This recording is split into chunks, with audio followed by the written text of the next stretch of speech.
오늘 본문 말씀에 보면은 이 예배에 대해서 세 그룹의 사람들이 등장하는 것을 보게 됩니다. 첫 번째로는 헤롯이에요. 헤롯 왕 때에 이렇게 시작하고 있잖아요.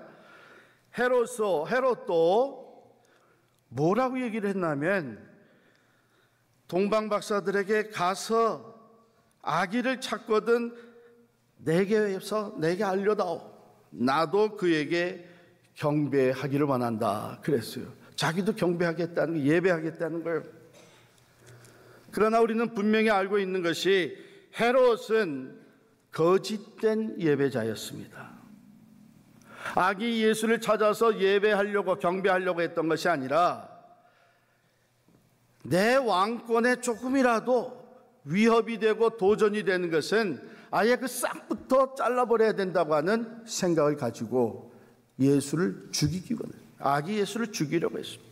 그래서 우리 그 다음 진행되는 말씀에 보면은 그 아기를 찾지 못하게 되자 결국은 그 지경에 2살 아래 사내아이들을 다 죽이는 대학살의 사건이 펼쳐졌잖아요. 거짓된 입술로는 나도 아기 예수를 경배하겠다고 했지만요, 그의 우선순위는 세상의 부귀 영화와 권력에 있었습니다. 자신에게 주어진 권력을 유지하고 인간적인 세상의 영광을 추구하는 것이 우선순위였기 때문에 그것에 방해될 수 있는 그것은 무엇이라도 다 처벌하고 제거하고 죽이는 것이 헤롯의 모습이었습니다. 이제는 하나님의 아들 예수 그리스도, 한 아기로 태어난 이 예수 그리스도를 죽이기를 원했습니다. 그러므로 헤롯은 거짓 예배자일 뿐만 아니라 온 인류의 예배의 대상이 되는 예수 그리스도를 죽이려고 했던 대표적인 적 그리스도입니다. 적 그리스도인이었습니다. 두 번째, 여기 대제사장들과 서기관들이 나와요. 여러분, 이 동방박사들이 와서 우리가 별을 보고 따라와서 오늘 탄생하신 유대인의 왕 찾아서 우리가 경배하기를 원한다, 예배하기를 원한다.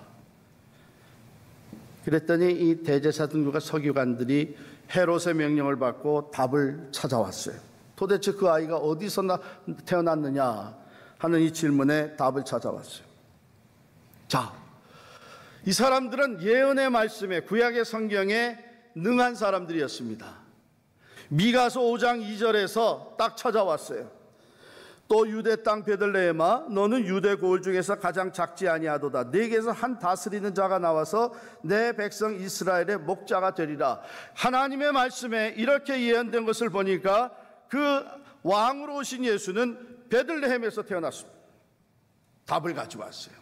그런데 여러분, 이 대제사장들과 서기관들이 그 아기 예수를 찾아가서 경배했습니까? 지식은 있었지만, 나얼리지는 있었지만 삶은 없는 거예요. 이것이 종교 형식과 위선으로 치장된 사람들의 모습입니다.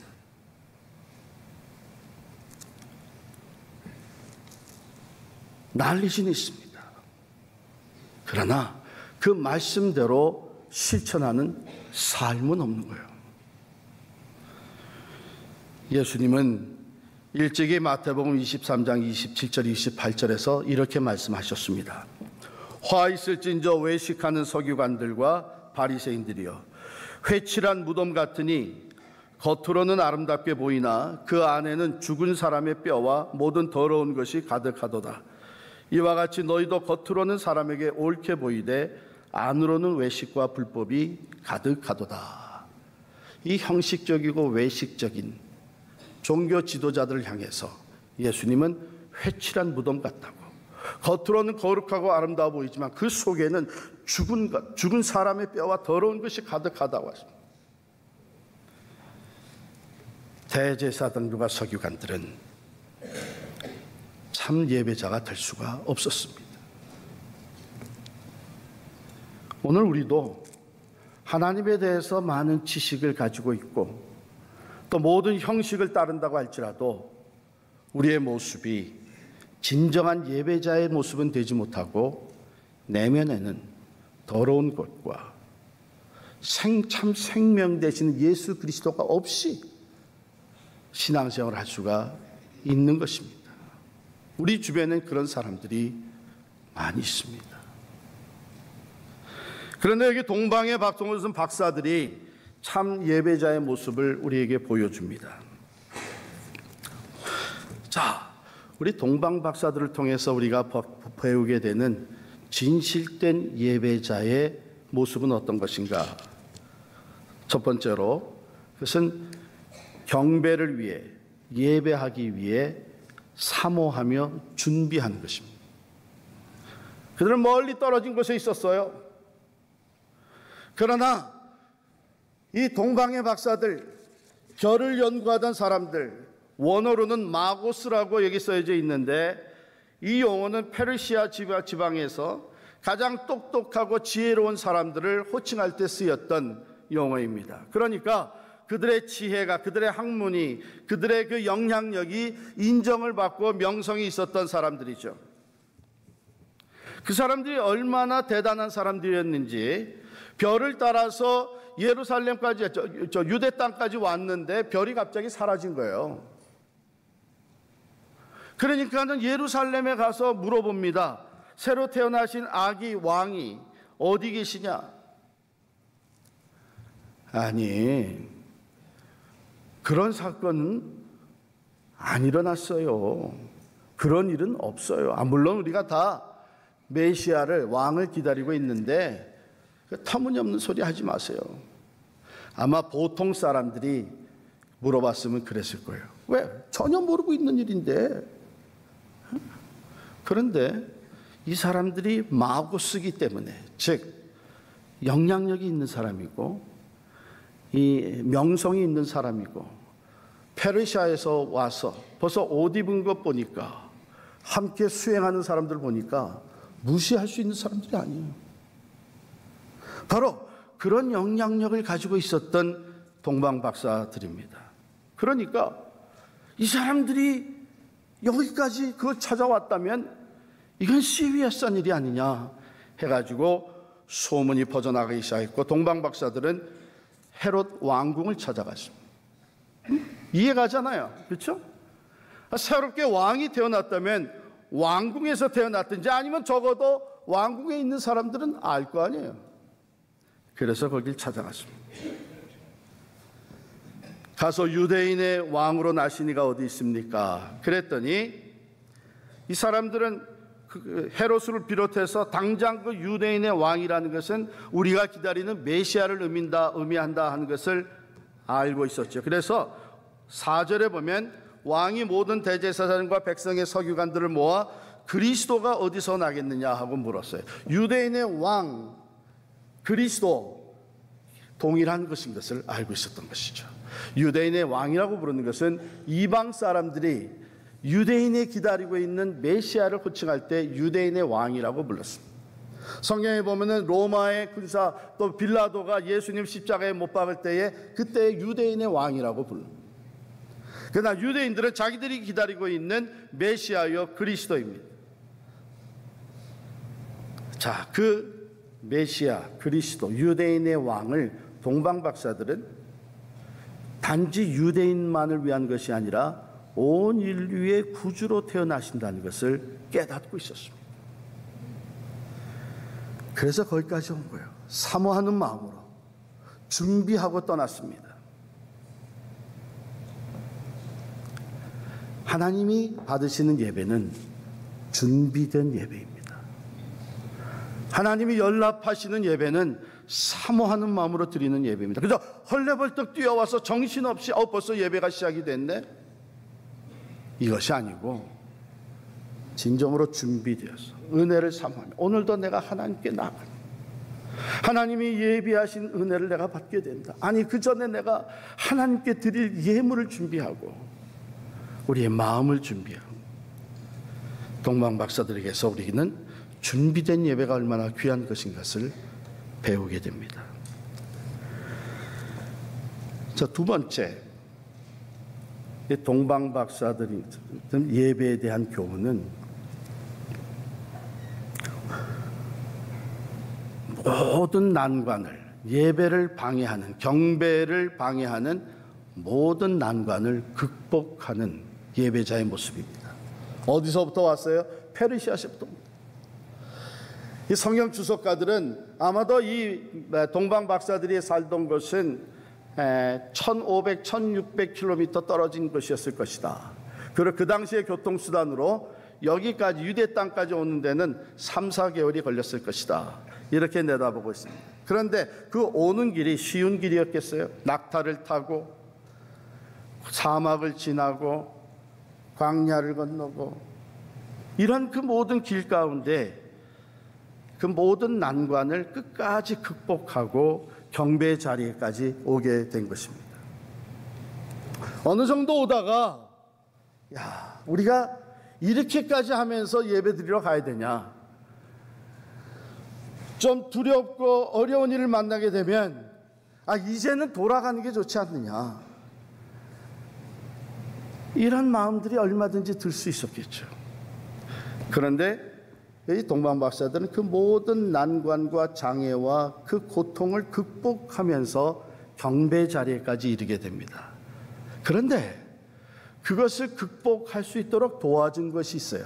뭐예요? 별입니다. 하늘의 별이 그냥 가만히 있었다면 그 별을 보면서 이렇게도 생각할 수 있고 저렇게도 생각할 수 있고 의심도 해보고 잘못된 판단이라고 생각할 수도 있었겠는데, 그 별이 움직이고 있었어요. 신기하게도 그 별이 따라오라는 듯이 손짓하듯이 움직이고 있었어요.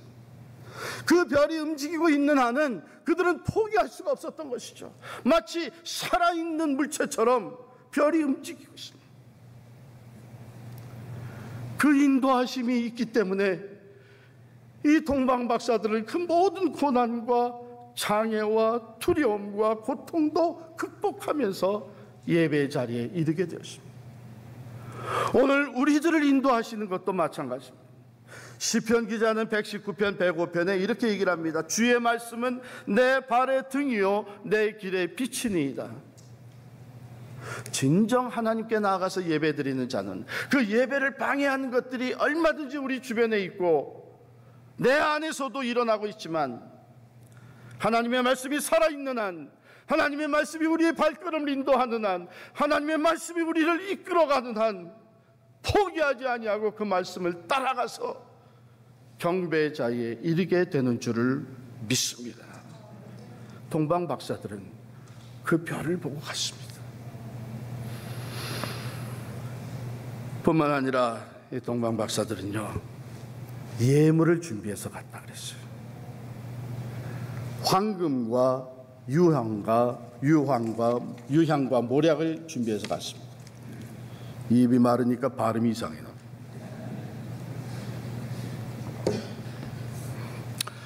그런데요, 우리도 예물을 준비해서 나갑니다. 그 예물은, 하나님께 드리는 예물은 적합한 예물이었다 하는 것이 중요합니다. 그럼 적합한 예물이란 뭐냐? 어느 정도 가이드라인, 액수의 가이드라인이 있는 것, 또 얼만큼 자주 드리는 것, 그걸 얘기하는 것은 아닙니다. 그 적합한 예물이라는 것은 내가 하나님께 드리는 믿음의 고백과 걸맞는 예물을 얘기하는 거예요.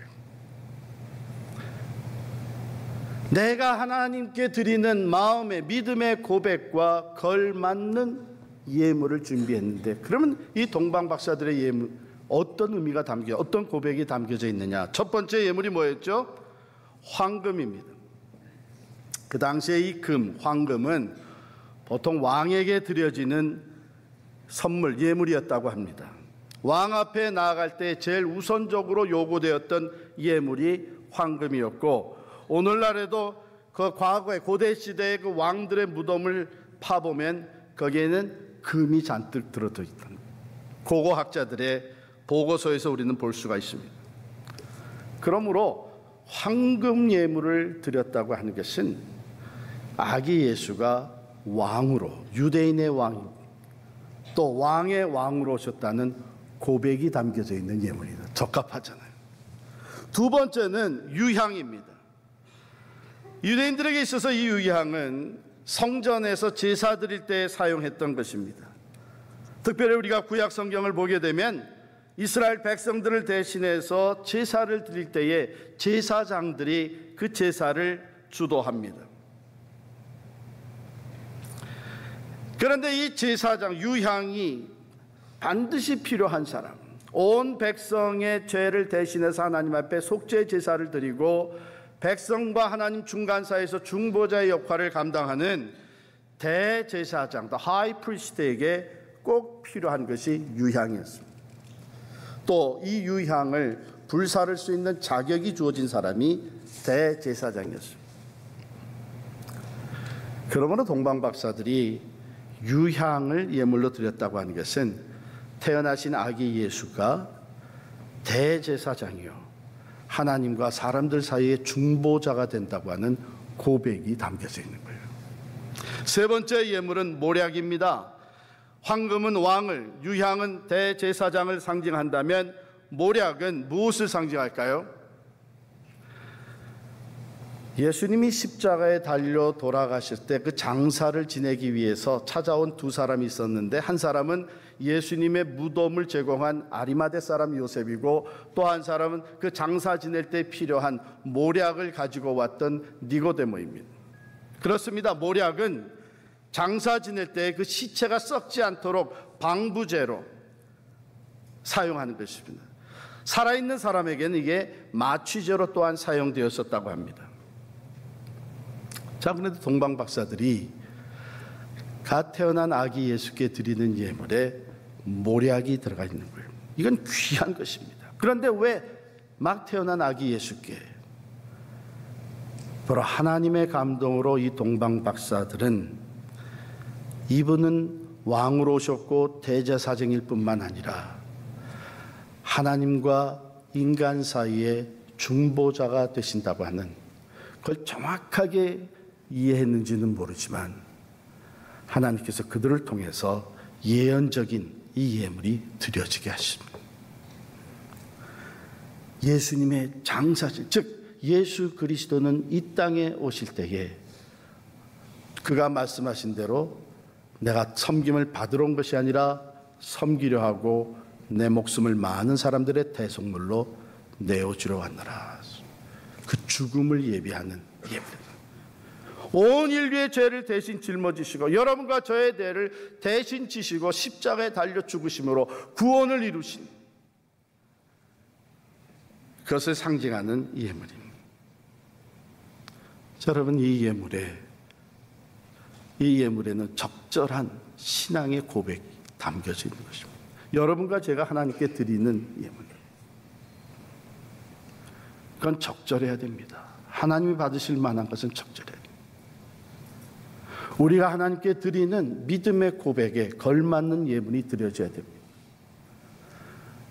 만일 우리가 하나님께 모든 것이 하나님께로부터 왔다고 하는 것을 진실되게 고백한다면 그 신앙의 고백을 표현하는 적절한 예물인 11조가 드려져야 합니다.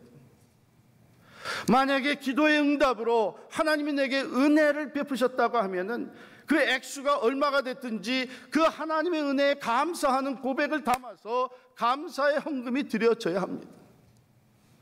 만약 우리들의 고백이 하나님이 내게 물질을 주시고 은혜를 주시고 내게 은사를 주신 것은 하나님의 영광을 위해서, 복음 전파를 위해서 쓰게 하시기 위함이라고 하는 고백이 담겨져 있다면 우리는 우리의 시간과 은사와 물질을 전도를 위해서, 선교를 위해서 드려야 합니다. 바로 그와 같이 참된 예배자는 예물을 준비합니다. 그리고 그 예물은 적절한 예물, 나의 신앙 고백과 합한 것이 되어야 합니다. 동방박사들이 그런 예물을 드렸어요. 네 번째, 그들은 겸손히 경배했다 그랬습니다. 자, 11절에 보면요, 집에 들어가 아기와 그의 어머니 마리아가 함께 있는 것을 보고 엎드려 아기께 경배하고 보배합을 열어 황금과 유향과 모략을 예물로 드리니라 그랬어요. 겸손하게 낮아져서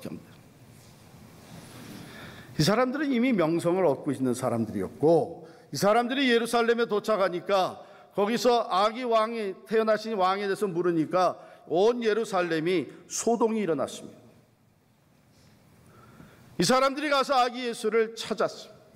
그렇다면 이제 사람들을 다 모아놓고 우리가 저 멀리서 수많은 날들 고난을 극복하고 여기까지 와서 경배를 합니다. 요즘 같으면 기자회견을 하는 것이죠. 그 지역에 있는 모든 영향력 있는 사람 다 모으는 것이죠. 그리고 여기저기서 사진 찍어대는 것이죠. 여러분, 이분들은 그뿐만 아니라 최고의 예물을 가지고 왔어요. 황금과 유향과 모략. 자, 보세요. 우리가 여러분의 왕으로 태어난 유대인의 왕을 위해서 이런 예물을 가지고 왔습니다. 그런데 여러분, 그거 아세요? 우리가 하나님께 예배 드릴 때에 조금이라도 우리의 공로가 들어가면 그것은 거룩한 예배가 되지 못합니다. 우리가 하나님을 찬양할 때에, 하나님의 말씀을 전할 때에, 하나님께 헌금하고 봉사할 때에 내가 내 것을 드린다고 하는 교만한 마음과 내가 누구보다도 잘하고 열심히 한다고 하는 내 공로가 들어가게 되면 그것은 하나님 앞에 교만한 것입니다. 하나님 받으신 예배가 아닙니다. 이 동방박사들은 겸손히 엎드려 경배했습니다. 이 예배를 위해서 이 아기 예수를 찾아와서 경배하는 것이 목적이었지, 자기 자신들을 나타내는 것이 목적이 전혀 아니었습니다. 하나님은 겸손히 예배하는 자에게 은혜를 주십니다. 자, 그들은 사모하며 준비했습니다. 그들은 모든 난관을 극복하며 예배 자리에까지 나아갔습니다. 그들은 걸맞는 믿음의 고백에 합한 예물을 준비하고 했습니다. 그리고 겸손히 경배했습니다. 자, 그런데 우리가 여기서 놓치지 말아야 되는 게 있어요.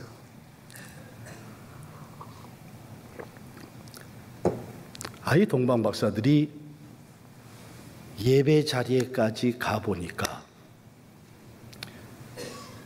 그 상황은, 그 환경은 전혀 예상했던 게 아니에요. 그 엄청난 오랜 여정을 통해서 난관을 극복하고 귀한 예물을 끌어안고 경배 자리, 예배 자리에 도착하고 보니까 그 여정의 결론은 너무 초라했어요. 그들은 분명히 왕궁에서 태어났을 것이다, 아니 그렇지 않더라면 왕궁에서는 알고 있을 것이다 해서 헤롯 왕을 찾아가고 예루살렘으로 찾아갔지만 거기서 얻은 결론은 No, it's in the Bethlehem. It's a small town about 6 miles south of Jerusalem. 그래도 기대를 가지고 가겠죠. 그래도 왕으로 태어나시는데 거긴 또 뭐가 있을까?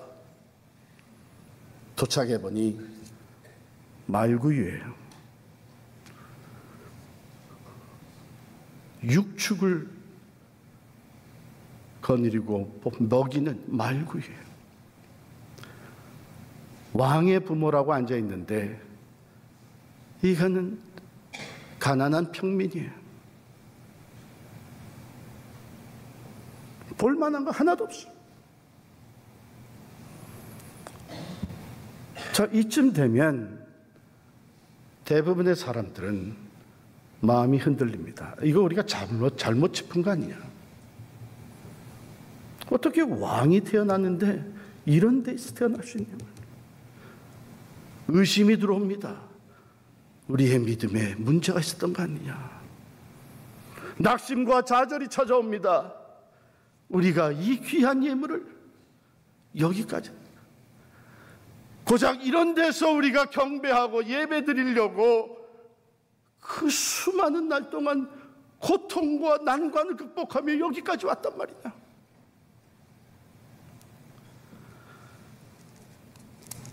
그런데 놀라운 것은 이 동방 박사들은 그런 상황, 그런 악이, 그런 환경을 보면서 겸손히 엎드려 경배하며 가지고 온 예물을 드렸습니다. 동방 박사들은 다시 헤롯에게로 돌아가지 않았습니다. 뒤를 바라보지 아니하고 주의 사자가 천사가 명한 대로 그들의 길을 갔습니다. 참된 예배자는 뒤로 돌아서질 않습니다. 하나님은 우리 앞에 행하시며 우리 앞에 새 일을 일으키시는 분이시기 때문에 하나님의 말씀을 따라서 우리의 길을 가는 것이 참된 예배자의 모습인 줄을 믿습니다. 오늘 우리 필그림 교회를 지금보다도 더욱 성숙한 경배자, 예배자로 세워주시는 하나님께 감사와 영광을 올려드립니다. 우리 모두 조금 더 흐트러짐이 없이 우리의 이르는 것이 어느 것이 되었든 말씀을 따라 진리를 따라 동방 박사들이 표를 따라간 것처럼 끝까지 인내하며 비록 우리의 도달한 것이 이루은 것이 우리의 예상과 다를지라도 조금 더 흐트러짐이 없는 예배자로 하나님 앞에 설 수 있는 우리 모두가 되기를 간절히 축원합니다.